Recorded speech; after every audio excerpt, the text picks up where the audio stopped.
Halina Jesus, Revelations 22:20. Ang sigaw na Maranatha o Halina Jesus ang pinakapuso ng panahon ng Advent season. Ito ang panalangin ng bayang kumikilala na kailangan nila ang Diyos na may uhaw sa kapayapaan, kagalingan at kahulugan.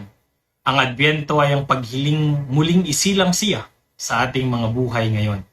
Kapag sinasabi nating halina Panginoong Hesus, ipinahayag natin ang pagnanais at pag-asa. Pagnanais dahil puno ng kaguluhan, kawalang katarungan, at takot ang mundo. Pag-asa dahil naniniwala tayong pumapasok ang Diyos sa ating kadiliman.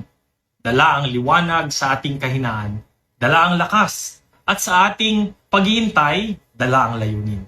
Tinuturuan tayo ng Adbyento na ang paghihintay ay hindi pagiging walang ginagawa. Ito ay mapag-asa at masinop na paghahanda. Nililinis natin ang ating puso, nagpapabagal, nagdarasal, nagpapatawad, at nagsisimulang muli. Hinahayaan nating hubugin tayo ng Diyos upang sa kanyang pagdating ay matagpuan niya na tayo ay handa. Ang Maranatha ay nagiging pang-araw-araw nating panalangin. Manalangin tayo. Halina Jesus sa aking pamilya.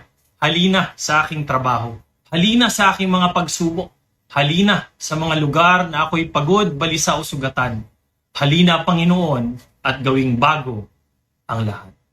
Sa ngalan ng Ama, ng Anak, at ng Espiritu Santo. Amen.